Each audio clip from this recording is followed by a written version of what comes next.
The wine glass was halfway to my lips when Dad clicked on the television, and my entire world shattered into a million pieces. I'm Cora Adkins, 32 years old, and until that moment, I thought I knew everything about my family. We were gathered for our monthly Sunday dinner at my parents' house in Connecticut, the same tradition we'd kept alive since I was 12. My sister Beth sat across from me, twirling her pasta and laughing at something Mom had said about the neighbors. Everything felt normal. Comfortable even, until Dad's face turned to stone. He had been quiet all through dinner, which wasn't unusual for him. He was always the thoughtful type, measuring his words carefully. But when he stood up and walked to the television without saying anything, Mom and Beth exchanged confused glances. I set down my wine glass, watching him insert a USB drive into the TV with deliberate, almost ceremonial movements. "I need everyone to watch something," he said, his voice carrying a weight I'd never heard before. The screen flickered to life, showing the familiar interior of First National Bank on Madison Street. The timestamp read 3 weeks ago Tuesday, 2:47 p.m. "Dad, what is this?" Beth asked, her voice pitched slightly higher than normal. But Dad just raised his hand for silence. The security footage was crystal clear, showing someone at the teller window. The figure wore a baseball cap and sunglasses, but something about the way they moved, the tilt of their head, the gesture of tucking hair behind their ear, made my stomach drop. The teller counted out stack after stack of $100 bills. "That's our family emergency fund," Dad said quietly. $200,000, built up over 30 years. Your grandmother's life insurance, my bonuses, everything we saved for real catastrophe. He turned to look directly at me. "The account only you were supposed to have access to, Cora.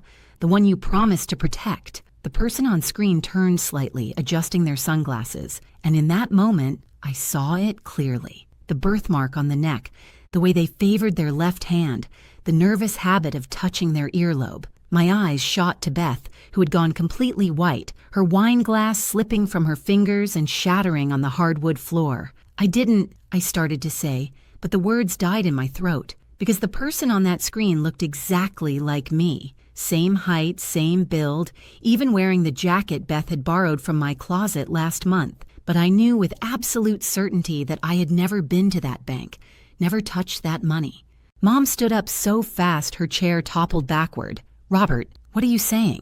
What is this?" Dad's eyes never left mine. "I'm saying someone stole our entire emergency fund. Someone who knew about it, knew the account details, knew Cora's information." He paused, and in that pause, I heard it. Sirens getting closer. "I'm saying we've been betrayed by family." Beth's hands were shaking as she bent to pick up the glass shards. "Dad, there has to be an explanation. Maybe it's not what it looks like." "It's exactly what it looks like," he said, pulling out his phone to show bank statements. 23 withdrawals over 3 weeks. Different branches, different times, but always just under the reporting limit. Professional, calculated. The doorbell rang, followed immediately by firm knocking. "Police, we need to speak with Cora Adkins." My legs felt like water. This wasn't just about money. This was about trust, about family, about everything I thought I knew crumbling around me. As I walked to the door, I caught Beth's reflection in the hallway mirror. The look on her face wasn't shock or confusion. It was guilt, pure and undeniable. "Beth," I whispered, turning back to her. "What did you do?" 3 weeks before that horrible Sunday dinner, life had seemed perfect. I'd just gotten promoted to senior accountant at Morrison & Associates. Mom had recovered fully from her hip surgery, and Beth had announced she was finally going back to school to finish her nursing degree. We were the Adkins family, stable, successful, supportive of each other no matter what. The emergency fund had been Dad's idea after Grandma Rose passed away 5 years ago. She'd left a substantial life insurance policy, and Dad, ever the pragmatist, insisted we keep it as a family safety net. "You never know when disaster might strike," he'd said, entrusting me with the account access because of my financial background. It was supposed to be our shield against catastrophe, medical emergencies, house fires, the kind of life-altering events you pray never happen. I should have noticed the signs earlier. Beth had been acting strange for about 2 months, but I'd attributed it to stress about going back to school. She'd started working extra shifts at the restaurant, claiming she needed money for textbooks, When she showed up with a new designer handbag, she said it was a gift from her boyfriend Marcus. When her car suddenly had expensive new rims, she laughed it off as Marcus spoiling her again. Marcus. Even thinking his name now makes my skin crawl. He'd appeared in Beth's life 6 months ago like some kind of romantic movie hero. Charming, successful, always picking up the check, always having the right words. He claimed to be in real estate development, drove a black Mercedes, wore expensive watches. Mom loved him. Dad was skeptical, but polite. I was somewhere in between, wanting to be happy for Beth, but feeling something was off. The first real red flag came when Beth asked me about the emergency fund over coffee one morning. Just curious, she'd said, stirring sugar into her latte. How does Dad access that account? Like, what if something happened to you? I'd explained that I was the only authorized user, that it required my ID, my signature, my presence. She'd nodded thoughtfully, then changed the subject to Marcus's upcoming business trip to Miami. Looking back, I realized she was gathering information piece by piece. Then came the day she borrowed my jacket. It was raining, she was running late for work, and her coat was at Marcus's apartment. Such a small thing, letting your sister borrow clothes. She returned it the next day, apologizing profusely for getting it wet. I hadn't thought twice about it until I saw that security footage. What I didn't know then was that Dad had already started his investigation. Being a retired bank manager has its advantages. He still had friends in the system, people who'd alert him to unusual activity. When the first large withdrawal hit, a former colleague called him immediately. Dad didn't want to believe it at first. Couldn't imagine either of his daughters would betray the family like that. So he'd started watching, gathering evidence, pulling security footage through his connections. He'd tracked every withdrawal, mapped out the pattern, noticed how the person always chose branches where the staff didn't know our family. He'd watched his own daughter, though he didn't know which one, systematically drain our safety net. The sophistication of it should have been my clue. Beth was smart, but she wasn't financially savvy. She could barely balance her own checkbook, always asking me for help with her taxes. This plan, with its carefully structured withdrawals just under federal reporting limits, its use of multiple branches, its timing to avoid pattern detection, this was someone else's design. Dad later told me he'd spent those 3 weeks in agony, trying to figure out which daughter had betrayed him. He'd tested us both in subtle ways. When he mentioned considering moving the fund to a different bank, I'd agreed it might be wise to diversify. Beth had gone pale and quickly changed the subject. When he'd casually mentioned that banks were upgrading their security systems to use biometric scanning, I'd been interested in the technology. Beth had excused herself to the bathroom and stayed there for 15 minutes. The police officers stood in our doorway like harbingers of doom, their expressions professionally neutral, but their eyes alert, taking in every detail of our family drama. Officer Patricia Brennan, a woman about Mom's age with kind eyes that missed nothing, asked if they could come in. Behind her, a younger officer held a tablet and a folder thick with documents. "Miss Adkins," Officer Brennan addressed me directly, "we need to ask you about some unusual activity on a bank account registered under your name." Dad stepped forward. "I'm the one who called you, Robert Adkins. The account in question is our family emergency fund, and I have evidence of theft." The officers exchanged glances. This wasn't what they'd expected.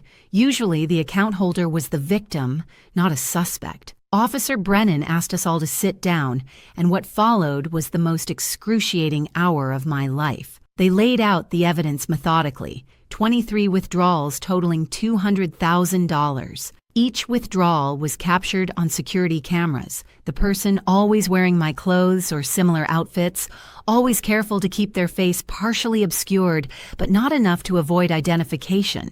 They had copies of the withdrawal slips, each bearing what looked like my signature. "I've never seen these before," I said, my voice shaking as I examined the signatures. They were close to mine, very close, but something was off. The way the C in Cora curved, the pressure on the downstroke of the A. Someone had practiced my signature but hadn't quite perfected it. Beth hadn't said a word since the officers arrived. She sat curled into the corner of the couch, arms wrapped around her knees, looking smaller than I'd ever seen her. When Officer Brennan asked her if she knew anything about the withdrawals, she just shook her head, unable to meet anyone's eyes. The thing is, Officer Brennan continued, the banks have been upgrading their systems. The newer branches have better cameras, different angles. She pulled out her tablet, swiped to a new video.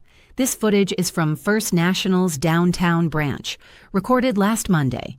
The video was HD quality, showing the person at the teller from a side angle the customer couldn't see. As they handed over the withdrawal slip, their sleeve rode up, revealing a tattoo on the inner wrist. A small butterfly with the initials BMA worked into the wing pattern, Beth Marie Adkins.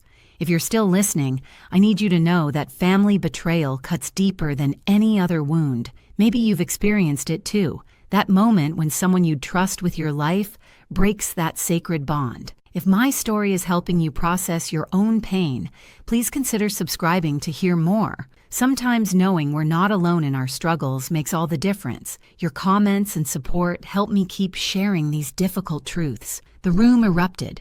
Mom started crying, deep, body-shaking sobs. Dad stood up and walked to the window, his back to all of us, shoulders rigid with controlled fury. And Beth finally broke. "I didn't mean for it to go this far," she cried out, the words tumbling over each other. "It was supposed to be just a loan, just temporary. Marcus said he had this investment opportunity, that we'd triple the money in a month and I could put it all back before anyone noticed." "Marcus," Dad said, his voice deadly quiet. "Of course." Beth was sobbing now, mascara running down her cheeks. "He said his business partners were threatening him, that they'd hurt him if he didn't come up with the money. He showed me texts, photos of what they'd done to other people who didn't pay. I was terrified." Officer Brennan leaned forward. "Miss Adkins, Beth, I need you to understand the seriousness of this situation. You've admitted to withdrawing money from an account that wasn't yours, using fraudulent identification. That's identity theft, fraud, and grand larceny. We're talking about potential federal charges." The younger officer added, "We've been investigating Marcus Winters for 6 months. This matches his pattern. Finding vulnerable women with access to family money, manufacturing crisis situations, emotional manipulation. You're not his first victim, but you are the first to get caught." Beth looked at me then, really looked at me for the first time since this started. "Cora, I'm so sorry. I thought I could fix it. I thought I was protecting him, protecting us. He said he loved me, said we'd have this perfect future once this was over." "Where's the money now?" Officer Brennan asked. "I gave it all to Marcus, every penny. He said he was investing it, but..." Beth's voice broke. "I haven't heard from him in 4 days. His phone's disconnected. His apartment's empty. I went by yesterday and the landlord said he'd moved out in the middle of the night." The investigation that followed revealed a web of deception that went far deeper than any of us imagined. Officer Brennan, it turned out, had been building a case against Marcus Winters, whose real name was Mitchell Wierenski, for over a year. Beth wasn't his first victim, not even his third. She was number 7 in a string of what the FBI called romance fraud schemes that had netted him over $2 million across 5 states. As we sat in the police station the next morning, Officer Brennan laid out the full scope of Marcus's operation. He had a team, a woman who helped him scout victims through social media, a tech guy who created fake investment portfolios and business credentials, even a makeup artist who'd helped Beth disguise herself as me for the bank cameras. "The birthmark," I said suddenly, remembering the security footage. "I have a birthmark on my neck. How did they..." Beth's face crumbled. "Marcus had his friend do it. Said it was for a costume party that he wanted to surprise you with how much I could look like you. I was so stupid." The technical sophistication was staggering.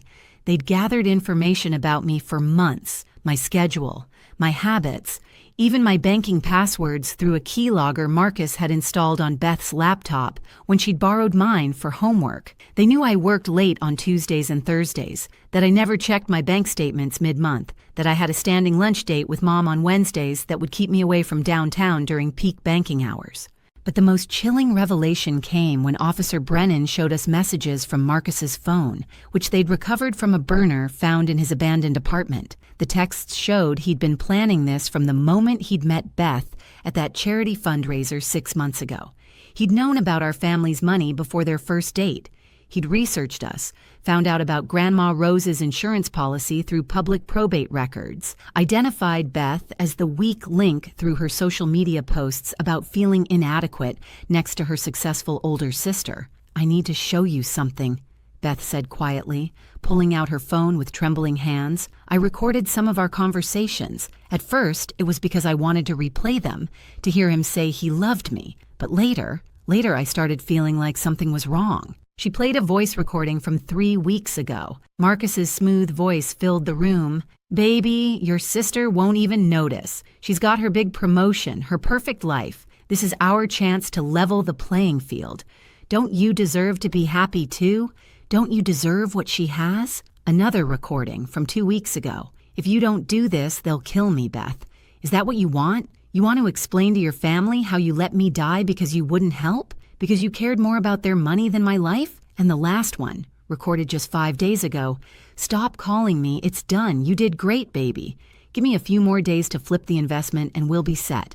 Trust me. Have I ever lied to you?" Dad's knuckles were white as he gripped the edge of the table. He studied us. He found our weakness and exploited it.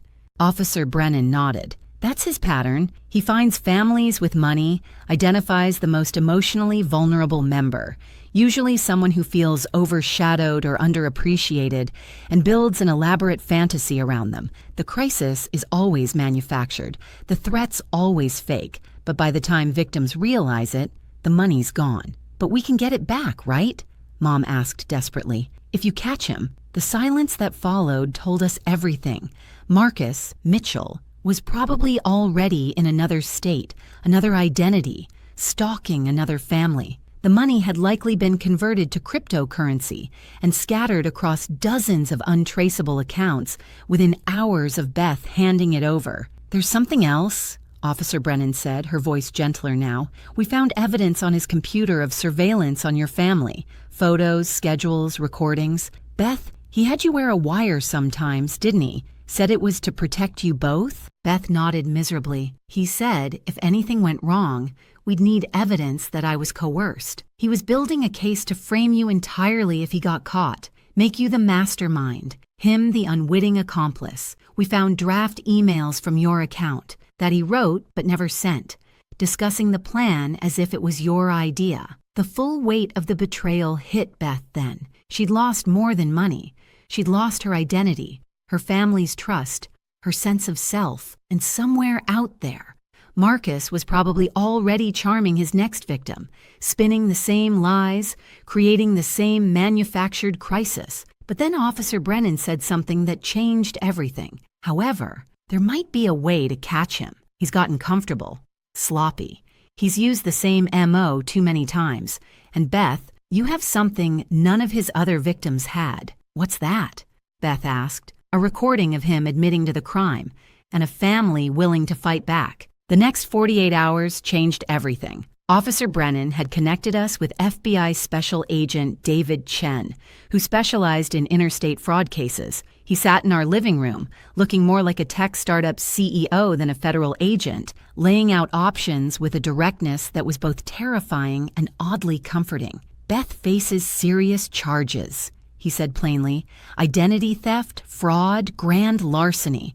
We're talking 5 to 10 years federal prison time." Mom gasped, reaching for Dad's hand. "However," Agent Chen continued, "if she cooperates fully, helps us catch Mitchell Wierenski, and testifies against him, we might be able to work out a deal. Probation, community service, restitution payments." The decision tore our family apart and put it back together in the span of a single evening. Dad wanted Beth to face the full consequences. Tough love, he called it. Mom couldn't bear the thought of her daughter in prison. And me? I was angry, furious even. But looking at Beth's hollow eyes, seeing how completely she'd been destroyed by this man's manipulation, I knew what we had to do. "We help catch him," I said firmly. "We're family.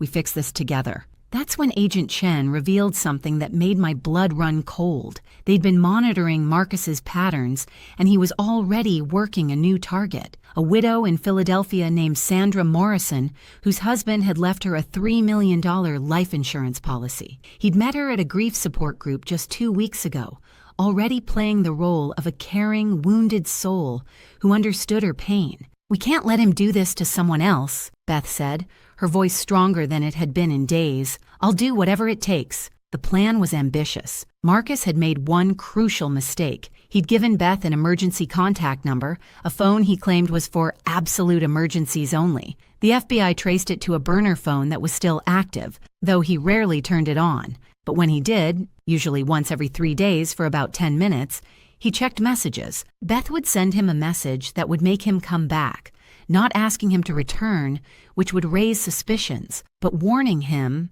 that she was about to be arrested and might have to tell the police everything.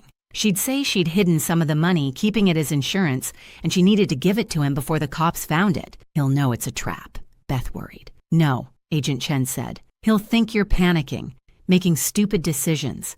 That's what he expects from you.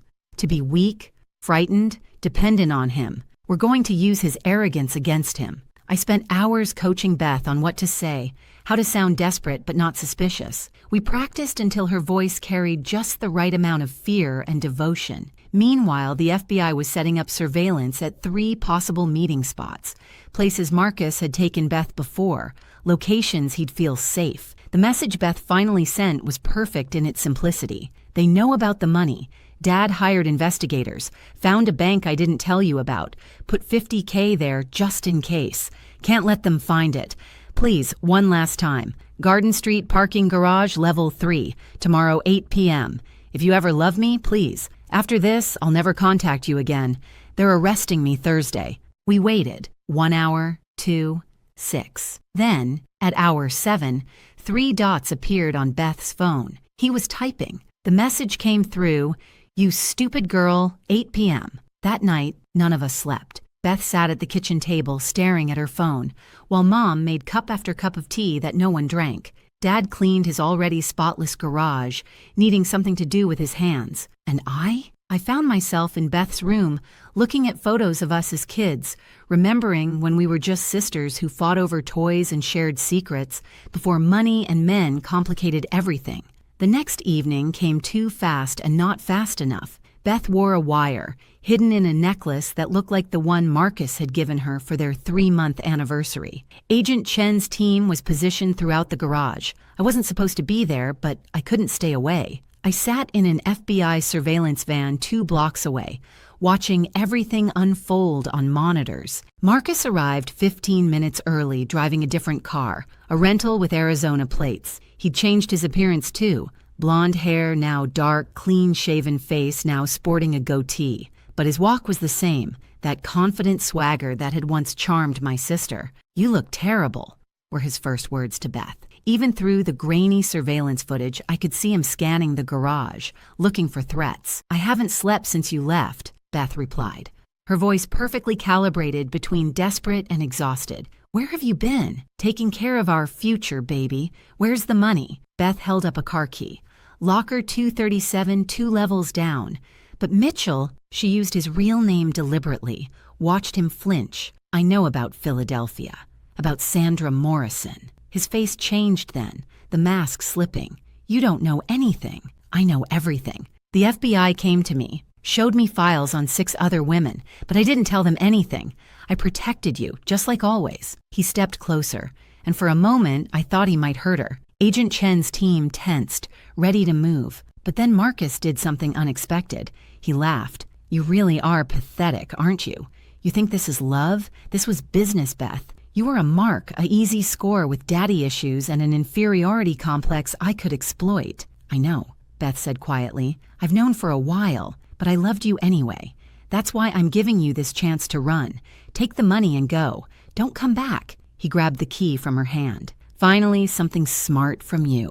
As he turned to leave, Beth said the code phrase that would signal the FBI to move. "I hope you find peace." The arrest was swift and decisive. Marcus tried to run but found every exit blocked. He dropped to his knees in the middle of the garage, and in that moment all his confidence evaporated. He looked like what he was, a small, desperate con man who'd finally run out of cons. The full scope of Marcus's operation unraveled over the following weeks like a cheap sweater. With his laptop seized and his network exposed, the FBI uncovered a massive fraud ring spanning 7 states. But the real shock came when they found his trophy files, detailed records of every con, every victim, every dollar stolen, like a serial killer, keeping souvenirs. Beth's case was file number 43. Agent Chen let us review parts of Marcus's notes about our family, though Mom couldn't bear to look. His initial assessment of Beth was clinical, cruel. Subject is 29, underemployed, living in sister's shadow. Parents clearly favor older daughter. Strong candidate for emotional manipulation. Estimated take 150, 300 KI based on probate records. But as the weeks had progressed, his notes changed. Beth had been more resistant than expected, asking questions, wanting to meet his business partners, suggesting alternatives to taking the family money. He'd had to escalate his tactics, introduce the threat narrative earlier than planned, even involve his team to make the threats seem real. "You fought him more than you realized," Agent Chen told Beth. "Most victims gave in within 6 weeks. You held out for 3 months. He had to work for this one." The FBI had set up a brilliant sting operation. The locker Beth had mentioned contained marked bills and a tracking device. More importantly, they'd found Marcus's real identity through an old arrest record from Nevada. Mitchell Warensky was actually Michael Warren Kowalski, a former insurance adjuster who'd learned exactly how much money grieving families received and decided he wanted his share. Sandra Morrison, the widow in Philadelphia, agreed to help after learning she was being targeted. She wore a wire to their next date, where Marcus was already laying groundwork about his sick mother needing experimental treatment. The recording of him using the exact same phrases he'd used on Beth, "You're different from other women. I've never felt this connection before. My mother would have loved you," was painful to hear. During the trial preparation, more victims came forward. Jennifer from Austin, who'd lost her divorce settlement. Maria from Chicago, whose father's inheritance disappeared. Ashley from Seattle, who'd emptied her children's college funds. Each woman told the same story. A charming man who understood their pain, a crisis that needed immediate action, money that vanished along with him. But the most dramatic moment came when Marcus's partner, the woman who'd helped scout victims, flipped on him for immunity. Diane Frost was a former actress who'd met Marcus when he'd conned her dying grandmother. Instead of turning him in, she joined him, becoming his scout and sometime accomplice. She provided receipts, recordings, even videos of Marcus laughing about his stupid marks and planning his next score. He called it therapeutic theft. Diane testified, said these women needed to learn they couldn't trust everyone, that he was doing them a favor by teaching them a lesson. He'd actually get angry if anyone suggested the victims were truly hurt, insisted they were all rich anyway, that they'd be fine. Our family attended every day of the trial. Beth testified for 3 hours, detailing the manipulation, the lies, the gradual erosion of her self-worth, until giving him the money seemed like the only way to save everyone. When the prosecutor asked why she'd stolen from her own family, she broke down. "Because he made me believe they didn't really love me anyway, that I was the disappointment, the failure. He said taking the money was just making official what everyone already knew, that I didn't deserve to be part of a successful family. And after years of feeling like I wasn't good enough, part of me believed him." That testimony led to something unexpected. 3 jurors approached the prosecutor during a break, sharing their own stories of family members who'd been conned by romance scammers. The prosecutor later told us it was the first time she'd seen jurors cry during a fraud case. Marcus was convicted on all counts: wire fraud, identity theft, conspiracy, money laundering. The judge, a stern woman who'd seen every type of criminal in her 30-year career, had harsh words during sentencing. "Mr. Kowalski, you didn't just steal money. You stole trust, love, hope. You identified vulnerable people and exploited their deepest insecurities. You turned family members against each other. This court sentences you to 25 years federal prison, with no possibility of early release." As they led him away, Marcus turned to look at Beth one last time. I expected to see hatred or anger in his eyes. Instead, there was nothing, just the empty stare of a man who'd never felt a genuine emotion in his life. The months following Marcus's conviction were harder than the trial itself. The adrenaline of catching him had worn off. leaving us to face the wreckage he'd left behind. $200,000 doesn't just disappear without consequences. Dad had to come out of retirement, taking a consulting position at his old bank. At 65, he was working 50-hour weeks again, his dreams of traveling with Mom indefinitely postponed. Mom sold her beloved grandmother's jewelry collection, pieces she'd planned to pass down to Beth and me. The house needed a new roof that year. That fund was gone. Mom's planned knee surgery, postponed indefinitely. Beth's legal troubles were far from over. Though the federal prosecutor had recommended leniency, the state had its own charges. She pled guilty to identity theft and fraud, receiving 5 years probation, 2,000 hours of community service, and was ordered to pay restitution, $50,000 over 10 years. Even though she'd never seen a penny of the stolen money herself, she moved back home, unable to afford her apartment. The nursing program rejected her application once her criminal record appeared on the background check. The restaurant where she'd worked fired her the day the story hit the local news. For 3 months, she couldn't find work anywhere. Who wants to hire someone convicted of stealing from their own family? The worst part was watching her disappear into herself. The confident, laughing sister I'd known was gone, replaced by someone who flinched at sudden noises and couldn't make eye contact. She started therapy. But healing from that level of manipulation takes time. Time we couldn't get back, trust that couldn't be instantly restored. Our extended family chose sides. Dad's brother called Beth a disgrace, said she should have gotten jail time. Mom's sister accused us of being too harsh, claimed we'd driven Beth into Marcus's arms by making her feel inadequate. Thanksgiving that year was just the 4 of us, eating Chinese takeout because nobody had the energy to pretend everything was normal. I struggled with my own anger. Some days I'd see Beth helping Mom with dishes, looking so broken, and my heart would ache for her. Other days, I'd remember standing in that police station being accused of theft, watching Dad's retirement disappear, and the rage would burn so hot I couldn't be in the same room as her. The turning point came in February, 5 months after the trial. I came home from work to find Beth in the garage, going through old boxes.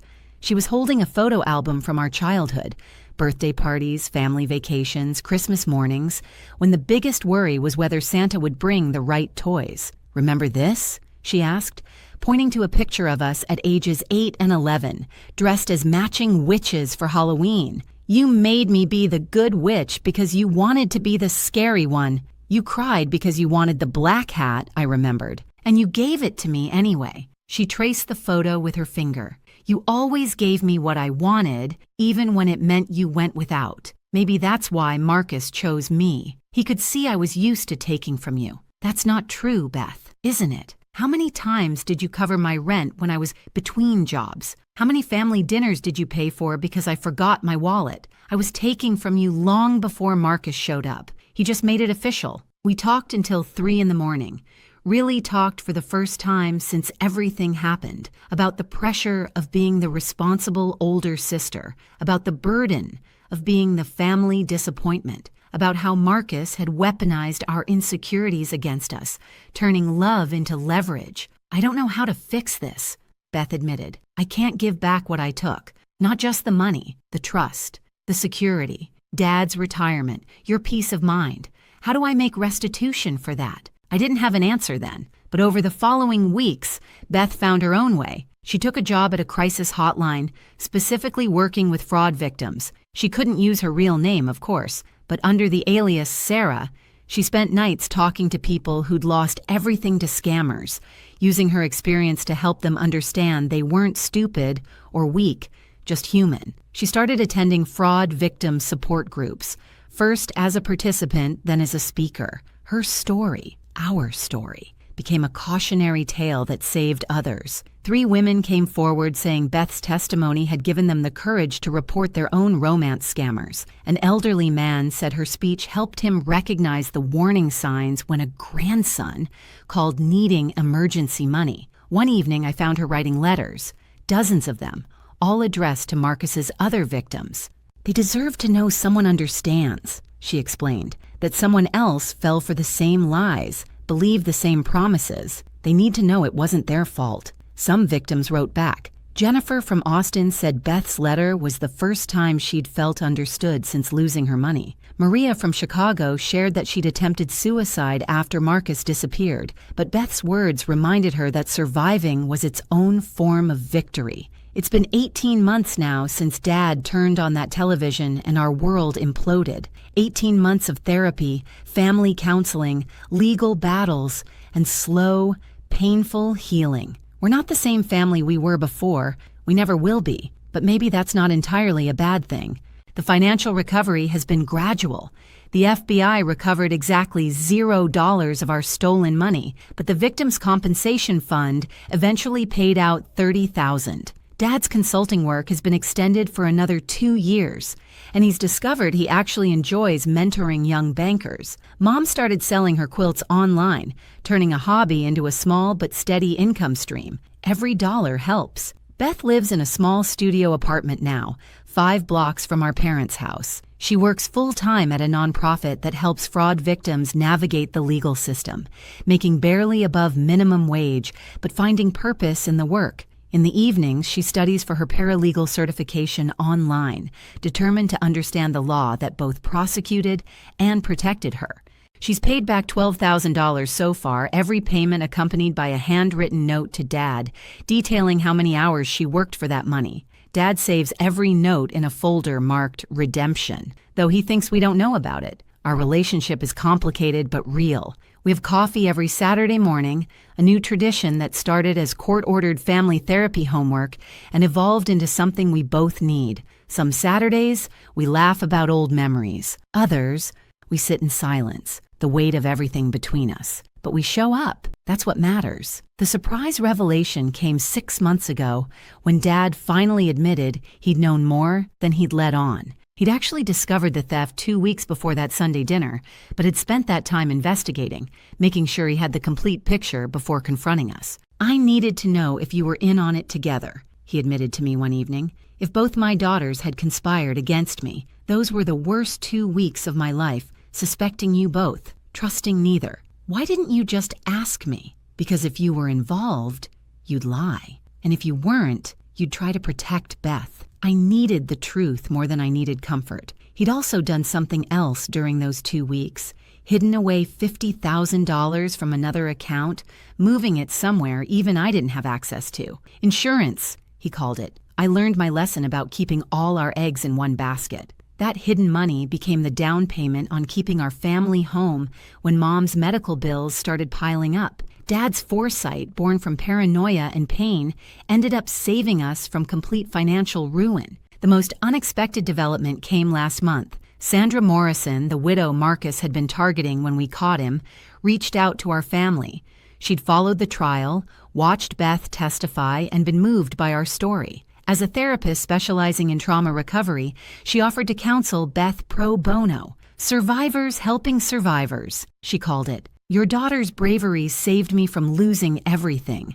This is how I pay it forward." Their sessions have transformed Beth in ways our family therapy never could. There's something about talking to someone who was almost in your shoes, who Marcus had marked as his next victim, that creates a unique understanding. Sandra doesn't minimize what Beth did, but she also doesn't let her drown in shame. "Shame keeps you stuck," I overheard Sandra telling Beth once. "Guilt can motivate change, but shame just paralyzes. You're not a bad person who did a bad thing. You're a person who made terrible choices under extraordinary manipulation. Now you get to choose who you become next." Last week, something remarkable happened. A young woman called the Fraud Victim Hotline, where Beth volunteers, crying about a boyfriend who needed money for his mother's cancer treatment. Beth recognized the pattern immediately. The urgency, the emotional manipulation, the isolation from family who wouldn't understand. Beth spent 3 hours on the phone with her,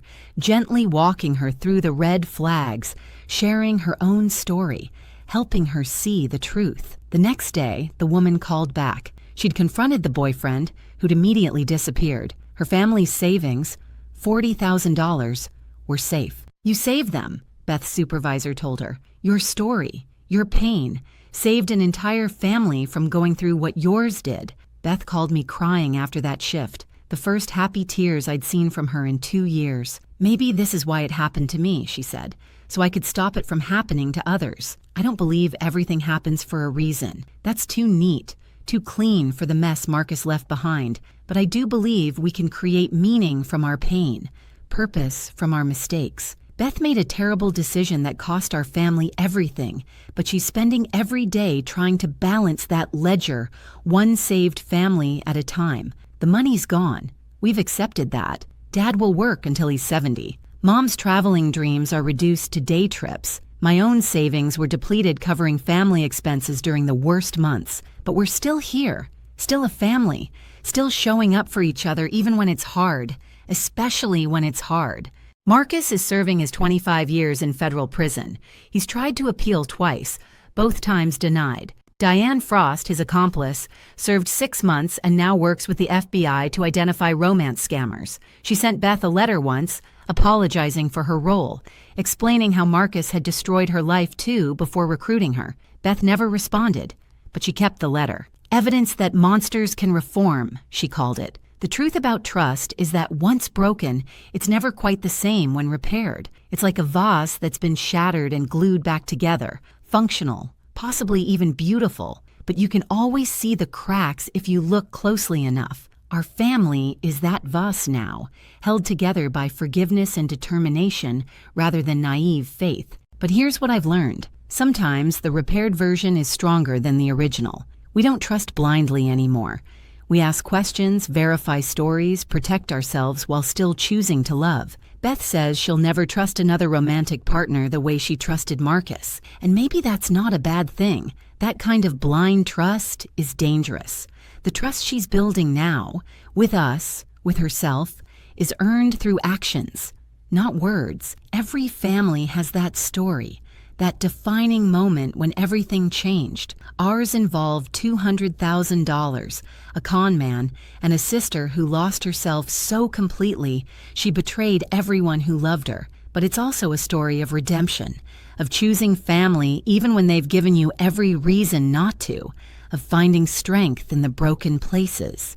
If you've made it this far in our story, you understand that family isn't just about blood or happy memories. It's about showing up when showing up is the hardest thing in the world. It's about forgiveness that doesn't erase the past, but makes room for a future. It's about learning that love and trust aren't the same thing, and you can have one while rebuilding the other. The emergency fund is gone, spent on a lesson we never wanted to learn. But we're still here, still fighting, still choosing each other every day. And maybe, in the end, that's worth more than any amount of money. Beth volunteers 4 nights a week now, has saved 7 families from scammers and counting.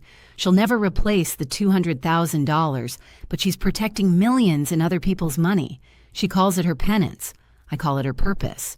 Last Sunday, we had our monthly family dinner again. Beth made her famous lasagna, Dad opened a bottle of wine he'd been saving, and Mom told embarrassing stories from our childhood. For a few hours, we were just a normal family, one that happened to have an extraordinary story of loss and redemption. As Beth was leaving, she hugged me and whispered, "Thank you for not giving up on me." I hugged her back, tighter than I had in years. That's what family does, and that's the truth. Not the Facebook perfect version of family, but the real, messy, complicated truth.